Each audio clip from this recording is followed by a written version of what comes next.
यह परम पवित्र ज्योतिर्लिंग मध्य प्रदेश के उज्जैन नगर में है। पुण्यसलिला क्षिप्रा नदी के तट पर स्थित उज्जैन प्राचीन काल में उज्जैनी के नाम से विख्यात था। इसे अवंतिकापुरी भी कहते थे।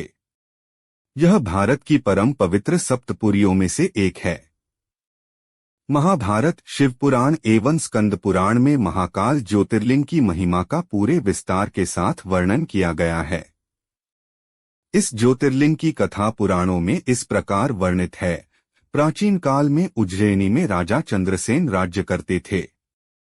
वह परम शिवभक्त थे। एक दिन श्रीकर नामक एक 5 वर्ष का गोप बालक अपनी मां के साथ उधर से गुजर रहा था। राजा का शिव पूजन देखकर उसे बहुत विस्मय और कौतूहल हुआ। वह स्वयं उसी प्रकार की सामग्रियों से शिव पूजन करने के लिए लालायित हो उठा। सामग्री का साधन न जुट पाने पर लौटते समय उसने रास्ते से एक पत्थर का टुकड़ा उठा लिया। घर आकर उसी पत्थर को शिव रूप में स्थापित कर पुष्प, चंदन आदि से परम श्रद्धापूर्वक उसकी पूजा करने लगा। माता भोजन करने के लिए बुलाने आई, किंतु वह पूजा छोड़कर उठने के लिए किसी भी प्रकार तैयार नहीं हुआ। अंत में माता ने झल्लाकर पत्थर का वह टुकड़ा उठाकर दूर फेंक दिया। इससे बहुत ही दुखी होकर वह बालक जोर जोर से भगवान शिव को पुकारता हुआ रोने लगा। रोते रोते अंत में बेहोश होकर वह वहीं गिर पड़ा। बालक की अपने प्रति यह भक्ति और प्रेम देखकर भोलेनाथ भगवान शिव अत्यंत प्रसन्न हो गए।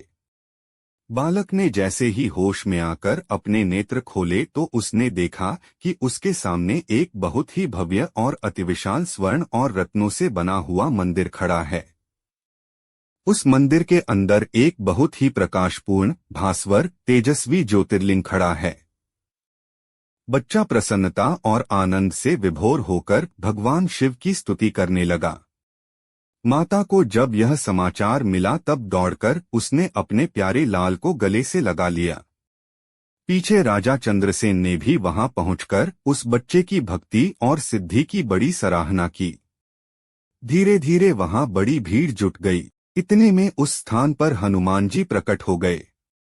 उन्होंने कहा, मनुष्यों, भगवान शंकर शीघ्र फल देने वाले देवताओं में सर्वप्रथम हैं।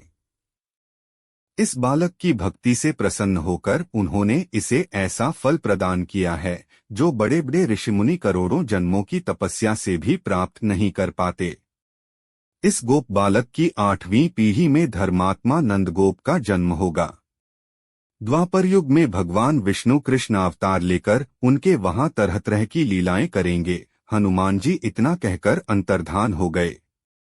उस स्थान पर नियम से भगवान शिव की आराधना करते हुए अंत में श्रीकर गोप और राजा चंद्रसेन शिवधाम को चले गए।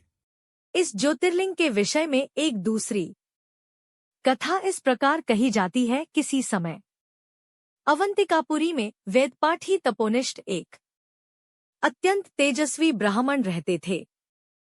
एक दिन दूषण नामक एक अत्याचारी असुर उनकी तपस्या में विघ्न डालने के लिए वहां आया। ब्रह्मा जी से वर प्राप्त कर वह बहुत शक्तिशाली हो गया था। उसके अत्याचार से चारों ओर त्राहि मची हुई थी। ब्राह्मण को कष्ट में पड़ा देखकर प्राणिमात्र का कल्याण करने वाले भगवान शंकर वहां प्रकट हो गए। उन्होंने एक हुंकार मात्र से उस दारुण अत्याचारी दानव को वहीं जलाकर भस्म कर दिया। भगवान वहां हुंकार सहित प्रकट हुए, इसीलिए उनका नाम महाकाल पड़ गया। इसीलिए परम पवित्र ज्योतिर्लिंग को महाकाल के नाम से जाना जाता है।